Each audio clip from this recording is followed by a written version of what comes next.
My name was Clerk Tertius Matthias Cord, Administrative Division 7, Imperial Census Bureau, Subsector Caldris. I was a man of numbers and parchment, not a soldier, not a hero. Yet I lived through 3 years of occupation under the Iron Warriors warband known as the Brass Tyrants, and I carry memories that no one should have survived. They call the Astartes humanity's greatest protectors, the Emperor's angels of death, who stand between civilization and the night. I once believed it. I once repeated the words in catechism, trusting that honor, duty, and their sacred bond to humanity were truths that could never break. But I learned what happens when they do break. When the oath to terror is drowned in the whispers of the warp, all that strength, all that brilliance, all that unshakable conviction becomes cruelty sharpened into a weapon. Chaos. Space Marines do not simply conquer, they unmake. They do not rule. They defile. Worlds are twisted into stages for their indulgence, and every life becomes currency in a game measured not in victory, but in suffering. Under their shadow, freedom is not the first thing you lose. Humanity is, piece by piece, until you no longer recognize yourself in the mirror, if you live long enough to see a mirror at all. This is what it means to be a civilian under Chaos Marine occupation, to discover that there are fates far worse than death, and that those fates can be stretched across years of conscious suffering until you forget that you were ever human at all. I lived on Caldris Prime, a civilized world of 47 billion souls whose greatest pride was the efficiency of its administrative systems. Our planet served as a regional hub for Imperial bureaucracy, processing tithe assessments, personnel transfers, and resource allocations for 17 different star systems. It was a world of order, regulation, and quiet prosperity. Exactly the sort of place where citizens could live entire lives without ever witnessing the horrors that plagued the galaxy's frontier regions. My own existence exemplified that comfortable mediocrity. I spent my days processing census data in climate-controlled Administrative Complex 7, ensuring that population records remained accurate and up-to-date across multiple planetary systems. It was tedious work, but it provided steady employment, adequate housing, and the satisfaction of contributing to the Imperium's vast organizational machinery. I had a small apartment in Residential Block 43, a weekly recreational allowance that permitted modest luxuries, and even prospects for advancement to senior clerk status within the next decade. My family consisted of my wife Helena, a medical technician at the local Medici facility, and our 2 children, Marcus, age 12, who showed promise for advancement into the Administratum's higher ranks, and Julia, age 9, whose artistic talents had earned her a place in the Schola Progenium's preliminary screening program. We were, by any reasonable measure, a successful Imperial family living the sort of life that billions of citizens could only dream of achieving. The warning signs of impending catastrophe were subtle enough that most of us dismissed them as routine military exercises or standard security precautions. Increased Arbeits patrols, additional checkpoint procedures, restrictions on civilian access to certain districts, all of this seemed consistent with the heightened security measures that had become commonplace throughout the Imperium in recent decades.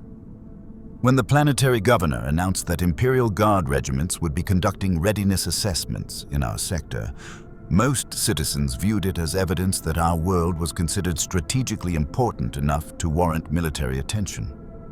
The reality of our situation became clear on the morning when the sky turned red. I was walking to work through the usual crowds of early shift workers when the horizon began to flicker with colors that had no name in standard Imperial Gothic. The air itself seemed to thicken, carrying scents of burning metal and something organic that made my throat close involuntarily. Then came the sound, a vibration so deep that it seemed to resonate through the planet's core, accompanied by a harmonic whine that made every piece of glass in the city sing with sympathetic resonance. The warp storm that announced the arrival of the Brass Tyrants was unlike anything in the historical records. Instead of the chaotic, unpredictable energies typically associated with such phenomena, this storm moved with deliberate precision, carving geometric patterns across the sky that hurt to look at directly. The patterns were clearly artificial, the product of intelligence rather than random warp currents, and they remained stable for exactly 77 minutes before collapsing into a conventional invasion portal. The Iron Warriors who emerged from that portal were no longer the disciplined siege specialists they had once been.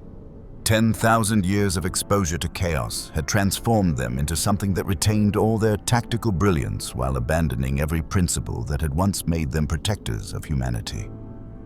Their power armor was decorated with trophies taken from countless conquered worlds, skulls of defeated enemies, banners torn from destroyed Imperial fortifications, and stranger ornaments that seemed to shift and writhe when viewed peripherally. But it was their methodology that truly revealed how far they had fallen from their original purpose.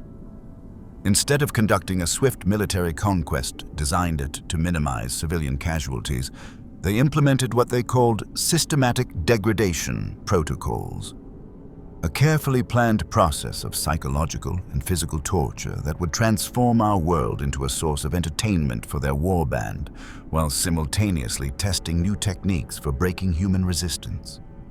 The first phase of the occupation involved what the Iron Warriors termed infrastructure optimization.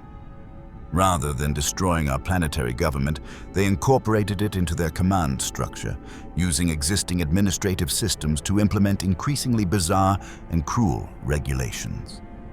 Every Imperial citizen was required to report to redesignated processing centers for loyalty verification, a procedure that involved psychic probes designed not to detect heretical thoughts, but to implant suggestions that would make us more susceptible to subsequent manipulation. The loyalty verification process was my first direct encounter with the true nature of our new rulers.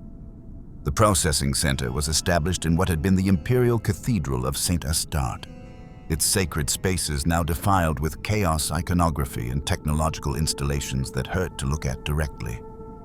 When my family's turn came for processing, we were separated into different queues. Adults in one line, children in another, with no explanation of why this division was necessary. The Iron Warrior who conducted my verification was a towering figure whose armor had been modified with additional mechanical appendages that served no apparent tactical purpose. When he spoke, his voice was filtered through Vox grills that made every word sound like grinding metal, and his helmet's optical sensors never blinked as they recorded my responses to questions that seemed designed to measure my psychological breaking point rather than my loyalty to any particular cause. "Citizen Cord," he said, consulting a data slate that displayed information about my family that no Imperial authority should have possessed. "Your records indicate satisfactory compliance with administrative protocols. How do you feel about the prospect of continuing your bureaucratic functions under new management?" The question seemed simple enough, but the psychic probes attached to my temples made it impossible to lie, or even to remain completely honest. Instead, I found myself compelled to reveal thoughts and feelings that I hadn't even known I possessed. My secret resentments about Imperial inefficiency, my doubts about whether my work actually contributed anything meaningful to humanity's welfare, my fears about my children's future in a galaxy that seemed increasingly hostile to ordinary human aspirations. As I spoke, the Iron Warrior took notes on the data slate, occasionally asking follow-up questions that probed deeper into my psychology. By the end of the session, he possessed a complete map of my mental vulnerabilities, my emotional pressure points, and the specific types of leverage that could be used to ensure my compliance with whatever orders I might receive.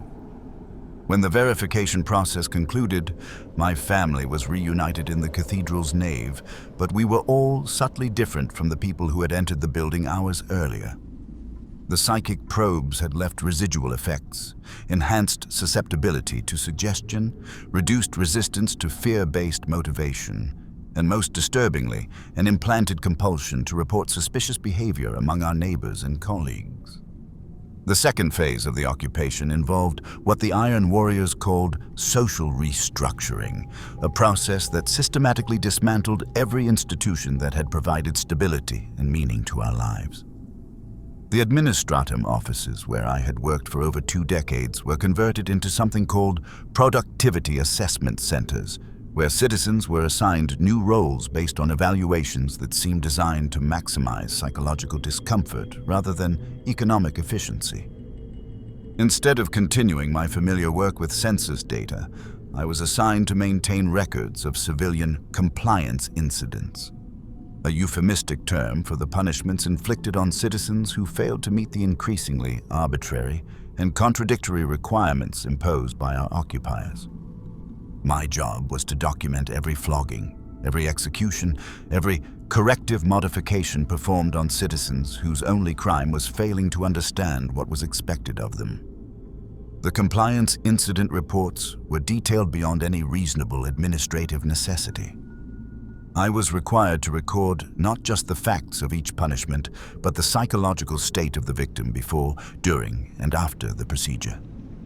I documented their screams, their pleas, their final words, and most disturbingly, their gradual psychological deterioration as they learned to anticipate and fear the arrival of Iron Warriors patrol units. Helena was reassigned from her medical technician position to work in what were termed biological research facilities, laboratories where Chaos Space Marines conducted experiments that combined elements of medical treatment, torture, and arcane ritual. Her job was to monitor vital signs and document physiological responses, while the Iron Warriors tested the effects of various warp-tainted substances on human subjects. She never spoke directly about what she witnessed in those facilities, but the changes in her behavior made it clear that she was experiencing psychological trauma that went far beyond ordinary stress. She developed nervous tics that manifested when she thought no one was watching, flinching reflexes triggered by sounds that resembled those she heard during her work shifts, and a habit of muttering prayers under her breath that became increasingly incoherent as the months passed. Our children faced even worse fates. Marcus was inducted into a program euphemistically called Youth Leadership Development, which involved training promising young citizens to serve as informants and enforcers within the civilian population. The program was designed to identify children who possessed leadership potential and then corrupt that potential by teaching them to find satisfaction in the suffering of others. Marcus returned from his training sessions with a disturbing enthusiasm for discussing the various methods the Iron Warriors used to maintain order among the civilian population.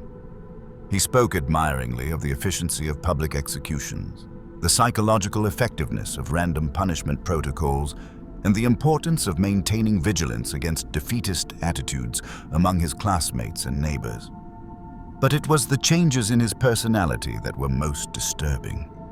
The compassionate boy who had once cried when he accidentally stepped on an insect began to display a casual indifference to human suffering that chilled me to witness. He would describe the punishments inflicted on his former friends with the same emotional detachment that he might use to discuss the weather, and he began to volunteer information about suspicious behavior he had observed among our neighbors. Julia's fate was different but equally horrifying. She was selected for inclusion in something called cultural preservation activities, which ostensibly involved maintaining artistic and creative traditions under the new administration. In reality, the program was designed to corrupt and pervert human creativity, turning art into a vehicle for spreading chaos influence throughout the civilian population. Julia came home from her first cultural activity session with drawings that made my eyes water to look at directly. The images she created seemed normal at first glance, but prolonged observation revealed patterns and geometries that triggered headaches, nausea, and disturbing visual hallucinations. When I asked her to explain what she had drawn, she told me stories about the beautiful colors that live inside people's screams and the music that plays when someone stops being human. The third phase of the occupation involved what the Iron Warriors called environmental optimization, systematic modifications to our physical surroundings designed to create constant psychological pressure while providing entertainment for our captors. The changes began subtly. with minor alterations to familiar landmarks that created a sense of disorientation and unease among the civilian population. Street layouts were modified so that familiar routes led to unexpected destinations. Building facades were altered with architectural elements that hurt to look at directly. Public spaces were decorated with sculptures that seemed to move when viewed peripherally, creating a constant sense of unease that prevented civilians from ever feeling completely safe or comfortable. But the most disturbing environmental modifications involved the introduction of what the Iron Warriors called motivational installations. Public displays designed to remind civilians of the consequences of disobedience while providing their captors with ongoing entertainment. These installations typically involved live civilians who had been caught violating occupation regulations.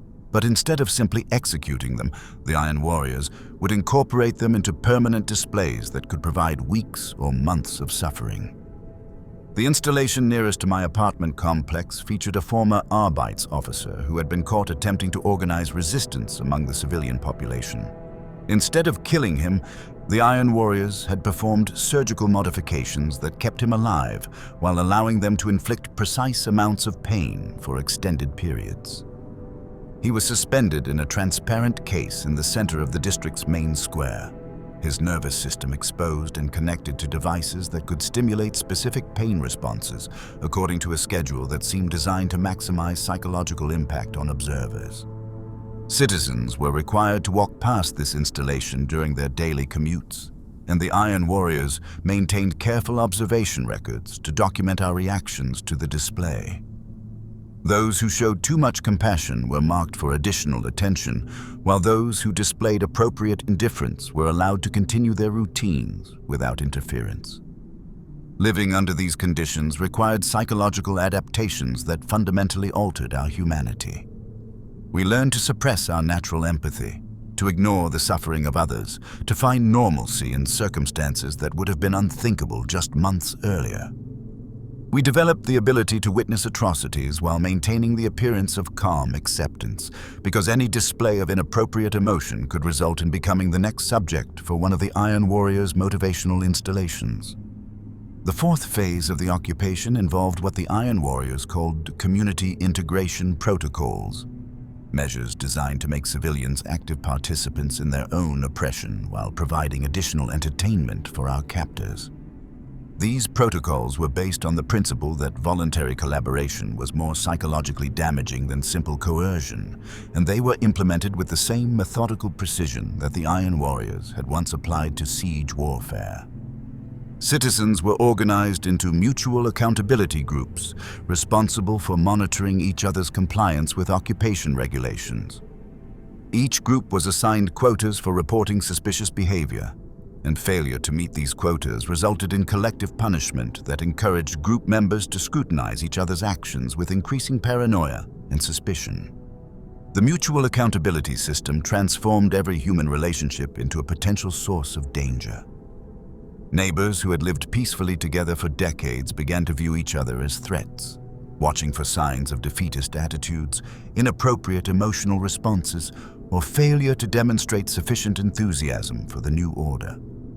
Spouses reported on each other, children informed on their parents, and longtime friends became enemies based on minor infractions that would have been meaningless under Imperial rule. My own family was assigned to Mutual Accountability Group 77 Alpha, along with 12 other households from our residential block. We were required to attend weekly meetings where we discussed our observations of each other's behavior and submitted reports detailing any concerns about group members' loyalty or compliance with occupation regulations. These meetings were conducted under the supervision of Iron Warrior Sergeant Malthus, a being whose power armor was decorated with what appeared to be functional nerve endings taken from previous victims. Sergeant Malthus never spoke during our meetings, but his presence ensured that every participant understood the consequences of providing insufficient information about their neighbors' activities. The reports we submitted were detailed beyond any reasonable administrative necessity. We documented sleep patterns, eating habits, conversational topics, recreational activities, and any behavior that deviated from established norms. The Iron Warriors seemed particularly interested in emotional responses, who cried too frequently, who smiled too little, who displayed inappropriate levels of affection for family members. Over time, these reporting requirements created a psychological atmosphere where normal human emotions became dangerous luxuries that could result in punishment for ourselves or our loved ones. We learned to maintain carefully neutral expressions regardless of our circumstances, to speak only in approved phrases when discussing our daily experiences, and to suppress any display of feelings that might be interpreted as resistance to the new order. The most insidious aspect of the mutual accountability system was how it gradually transformed us into willing participants in our own oppression. We began to find genuine satisfaction in identifying and reporting violations among our neighbors, partly because it demonstrated our own loyalty, and partly because condemning others provided temporary relief from the constant fear of being condemned ourselves. I began to take pride in the thoroughness of my surveillance reports, competing with other group members to provide the most detailed and useful information about suspicious behavior in our residential block. When my reports led to punishments for my neighbors, I felt a sense of accomplishment that disgusted me even as I experienced it. Helena became particularly skilled at identifying emotional instability among the women in our group, developing an intuitive ability to recognize the signs of psychological breakdown that preceded resistance attempts. Her reports prevented several potential escape attempts and earned commendations from Sergeant Malthus that provided our family with additional food rations and improved housing assignments. Even our children adapted to the system with disturbing efficiency. Marcus developed a network of informants among his classmates, using his position in the Youth Leadership Development Program to identify students who expressed doubts about the occupation or showed excessive concern for punished classmates. Julia's artistic activities became a form of psychological reconnaissance, as she learned to use her drawings to extract sensitive information from other children who didn't understand the true purpose of the cultural preservation activities. The fifth phase of the occupation involved what the Iron Warriors called philosophical education, systematic indoctrination designed to replace our imperial worldview with ideologies that would make us more useful servants while providing our captors with additional entertainment. This education took the form of mandatory attendance at lectures delivered by Chaos Space Marines who had specialized in psychological warfare and mimetic manipulation. The lectures were held in what had been the planetary government's primary assembly hall, its imperial iconography replaced with symbols that seemed to writhe and shift when viewed directly.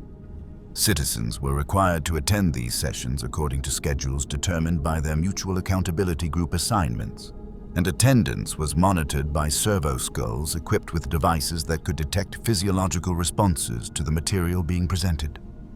The Iron Warrior who conducted most of these sessions was a figure known as Apostle Charon, whose power armor had been modified with additional vocal apparatus that allowed him to speak in harmonics that bypassed conscious mental filters and implanted suggestions directly into listeners' subconscious minds.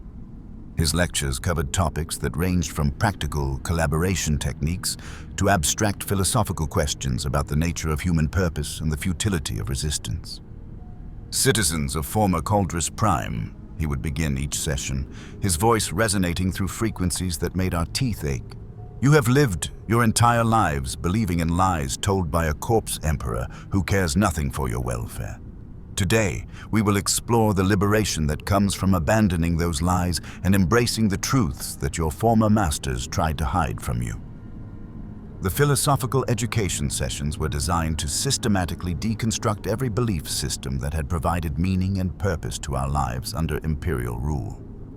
Apostle Charon would present detailed critiques of imperial ideology, pointing out contradictions and hypocrisies that were difficult to refute, while simultaneously offering alternative frameworks that seemed to provide more honest explanations for our circumstances. According to the lectures, the Emperor was not a divine protector, but a parasitic entity that fed on human suffering while providing nothing of value in return. The Imperium was not humanity's greatest achievement, but a failing empire maintained through deliberate ignorance and systematic oppression of its own citizens. Our previous lives had not been meaningful service to a greater cause, but pointless drudgery that benefited only a small class of privileged elites who despised the common citizens they claimed to protect. These critiques were persuasive precisely because they contained elements of truth that we had observed, but never been permitted to acknowledge under Imperial rule.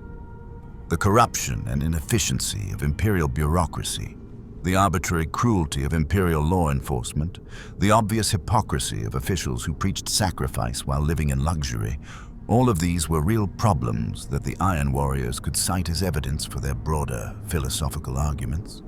But the alternative ideologies they offered were even more disturbing than the Imperial orthodoxy they sought to replace. According to Apostle Charon, human beings were most fulfilled when they abandoned pretenses about morality and embraced their natural capacity for cruelty and exploitation. Suffering was not an unfortunate necessity, but a source of genuine pleasure that we had been conditioned to suppress. The strong had not only the right, but the obligation to dominate the weak, because domination was the natural state that produced the most authentic human relationships. These philosophical positions were supported by practical demonstrations that made their abstract principles concrete and visceral.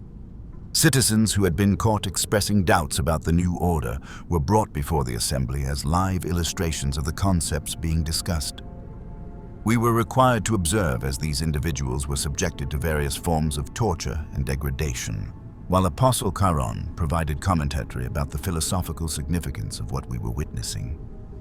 "Observe," he would say as servo skulls projected close-up images of a punishment session onto the assembly hall's primary display screens, how the subject's resistance to accepting his new circumstances causes him additional suffering. This is the inevitable result of clinging to outdated beliefs about human dignity and individual worth. When he finally abandons these illusions and accepts his proper role as an object for our amusement, his suffering will transform into a form of fulfillment that his previous existence could never have provided. The education sessions were structured to reward citizens who demonstrated proper understanding of the material being presented. Those who asked insightful questions about the philosophical principles or who volunteered thoughtful observations about the practical demonstrations received improved rations, better housing assignments, and protection from random punishment protocols. I found myself actively participating in these sessions, not because I believed in the ideologies being promoted, but because intellectual engagement provided temporary escape from the constant fear that characterized our daily existence. The philosophical discussions were complex enough to occupy my mind completely, preventing me from dwelling on the horror of our circumstances while demonstrating my value as a collaborator who could think creatively about the problems our captors found entertaining. Over time, I began to develop genuine intellectual appreciation for the sophistication of the arguments being presented, even as I continued to resist their moral implications. The Iron Warriors' critiques of Imperial ideology were often more nuanced and thoughtful than anything I had encountered during my years of loyal service to the Administratum. And their alternative frameworks provided explanations for human behavior that seemed more consistent with observable reality than traditional Imperial orthodoxy. This intellectual appreciation gradually evolved into something more disturbing, a form of philosophical conversion that occurred despite my conscious resistance to the process. I began to find myself thinking about daily events in terms of the frameworks presented during the education sessions, evaluating my neighbor's behavior according to principles I consciously rejected but unconsciously absorbed. The sixth and final phase of the occupation involved what the Iron Warriors called Achievement Recognition Protocols, a system designed to reward citizens who had demonstrated exceptional collaboration while providing our captors with a climactic form of entertainment that would commemorate their successful conquest of our world. The protocols began with a comprehensive evaluation of every citizen's performance during the occupation, measuring factors that included compliance with regulations, quality of surveillance reports, participation in education sessions, and overall contribution to the smooth functioning of the new social order. Citizens were ranked according to their collaboration scores, with the highest performers eligible for special recognition that would supposedly provide them with privileged positions in the permanent occupation structure.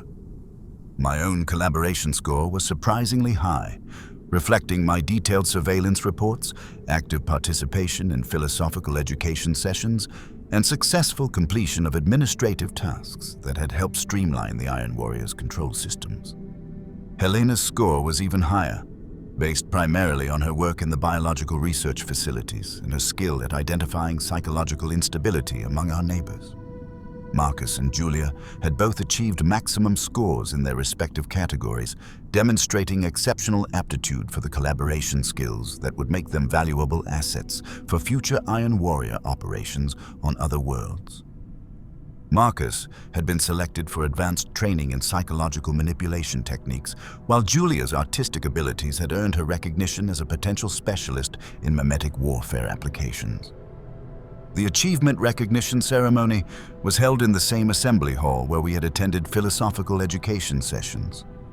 But the space had been modified with additional technological installations that seemed designed to record and broadcast the proceedings to audiences beyond our world. Citizens with high collaboration scores were seated in places of honor near the primary platform, while those with lower scores were arranged in ascending ranks according to their performance evaluations. Warsmith Dakarian, the Iron Warrior's officer who had commanded the entire occupation operation, presided over the ceremony from a throne that had been constructed from the bones of Imperial officials who had attempted to resist the initial invasion. His power armor was a masterwork of chaos craftsmanship, decorated with trophies taken from dozens of conquered worlds and equipped with technological systems that projected his voice across multiple dimensions simultaneously. "Citizens of Caldris Prime," he announced, his words carrying harmonics that made the air itself vibrate with barely contained energy. "You have demonstrated that humanity is capable of remarkable adaptation when proper incentives are applied.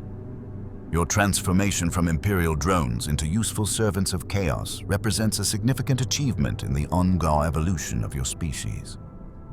The ceremony proceeded with individual recognition for citizens who had provided exceptional service during the occupation. Each honoree was called forward to receive commendations for their specific contributions, with detailed descriptions of how their collaboration had enhanced the Iron Warrior's control systems while providing entertainment for the Warband's officers. When my name was called, I walked to the platform with a mixture of pride and horror, genuinely pleased to receive recognition for my administrative skills while simultaneously disgusted by the circumstances that had made such recognition possible. Warsmith Dakarian presented me with a data slate containing detailed records of my surveillance reports, along with annotations describing how information I had provided had led to the identification and punishment of resistance activities among my neighbors. "Citizen Cord," he said, his optical sensors focusing on my face with intensity that made my skin burn. "Your meticulous documentation of compliance incidents has provided valuable data for optimizing our control protocols on future conquest operations. Your reports will be studied by Iron Warrior tactical specialists across the galaxy, ensuring that your contribution to our cause extends far beyond this single world." Helena received recognition for her work in the biological research facilities, with specific commendations for her skill in monitoring subject responses during experimental procedures. The ceremony included video recordings of her most successful monitoring sessions, projected onto the assembly hall's display screens, while Warsmith Dakarian provided commentary about the technical excellence of her work. Marcus was honored for his leadership in the Youth Development Program, receiving a ceremonial weapon and authorization to conduct his own psychological manipulation experiments on selected classmates. Julia's artistic contributions were celebrated with a gallery exhibition featuring her most effective mimetic warfare pieces, along with analysis of their psychological impact on viewers and their potential applications for future indoctrination operations. But the true purpose of the achievement recognition ceremony wasn't to honor our collaboration. It was to provide a climactic demonstration of how completely the Iron Warriors had corrupted our humanity. As the individual recognition segments concluded, Warsmith Dakarian announced the ceremony's final phase, a celebration of our transformation that would require us to actively participate in atrocities that would complete our psychological conversion from Imperial citizens into willing servants of chaos. Citizens with the highest collaboration scores were invited to join Warsmith Decarion on the primary platform, where a group of captured Imperial loyalists had been prepared for execution. These were individuals who had maintained their resistance to the occupation despite months of psychological pressure. Citizens whose continued defiance represented the last remnants of our world's Imperial identity. We were given weapons and invited to personally execute these loyalists as a demonstration of our complete conversion to the Chaos cause. The executions were not simple killings, but elaborate torture sessions designed to maximize suffering while forcing us to actively participate in breaking the spirits of the last individuals who represented our former selves. I found myself standing over a former colleague from the Administratum, a senior clerk, who had refused every inducement to collaborate with the occupation authorities. He looked up at me with eyes that still held the faith in the Emperor that I had abandoned. And in that moment, I understood that killing him would represent the final severance of any connection to the person I had been before the Iron Warriors arrived. The weapon in my hands felt impossibly heavy, but the weight wasn't physical. It was the accumulated mass of every compromise I had made, every report I had submitted, every moment when I had chosen survival over resistance. When I finally struck the killing blow, I felt something inside myself die along with my victim, some essential component of my humanity that could never be recovered or restored. Helena, Marcus, and Julia participated in their own executions with varying degrees of enthusiasm, but all of us completed the task that had been assigned to us. We had become exactly what the Iron Warriors intended. Former Imperial citizens who had been transformed into willing participants in their own damnation. The ceremony concluded with Warsmith Decarion's announcement that Caldris Prime would serve as a permanent base for Iron Warrior operations in our sector, with the surviving civilian population continuing to provide various forms of support for ongoing military campaigns. We had not simply been conquered.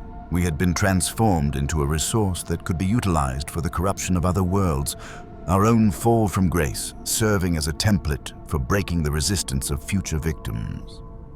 My name was Clerk Tertius Matthias Cord, and I survived 3 years of occupation under the Iron Warriors known as the Brass Tyrants. I learned that there are forms of defeat far worse than death. Transformation so complete that they leave nothing recognizable of the person who underwent them. This is what it means to be a civilian under Chaos Marine occupation, to discover that your humanity is not a fixed characteristic but a fragile construct that can be systematically dismantled and rebuilt according to specifications designed by beings who view your suffering as entertainment. To understand that resistance is not just futile but counterproductive, because every act of defiance provides additional opportunities for your captors to demonstrate their power over your spirit as well as your body. The occupation changed us in ways that went far beyond simple behavioral modification. We became willing participants in atrocities that would have been unthinkable during our previous lives. Not because we were coerced, but because the psychological frameworks that had once defined our moral boundaries had been systematically replaced with alternative value systems that made cruelty seem not just acceptable but necessary. We learned that concepts like justice, compassion, and human dignity were luxuries that could be stripped away when survival required their abandonment. We discovered that ordinary people could be transformed into monsters through carefully applied pressure, that the capacity for evil existed within everyone and needed only proper cultivation to flourish. But perhaps most disturbing of all, we learned that this transformation could be accomplished without destroying our intelligence or our self-awareness. We remained conscious of what we had become, retained perfect memory of who we had been, and understood exactly how and why we had changed. The Iron Warriors didn't break our minds. They revealed the potential for corruption that had always existed within them. In the grim darkness of the far future, there is only war. But there is also collaboration, transformation, and the terrible discovery that humanity's greatest enemies are not the aliens or demons that threaten us from outside, but the capacity for evil that exists within every human soul, waiting for the right circumstances to reveal itself. We are the citizens of Culdris Prime, and we serve our new masters willingly because we have learned that willing service is far more fulfilling than the pointless resistance we once called virtue. We have been reborn in the image of chaos, and we find that our new existence provides satisfactions that our previous lives could never have offered. Remember us when you hear reports of worlds that have fallen to chaos without proper resistance. Remember that collaboration is not always the result of cowardice or weakness, but can be the product of careful education that reveals truths about human nature that Imperial propaganda tries to conceal.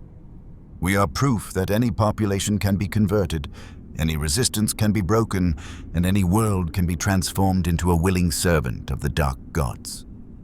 We are the future that awaits every Imperial citizen whose world falls under Chaos Marine occupation.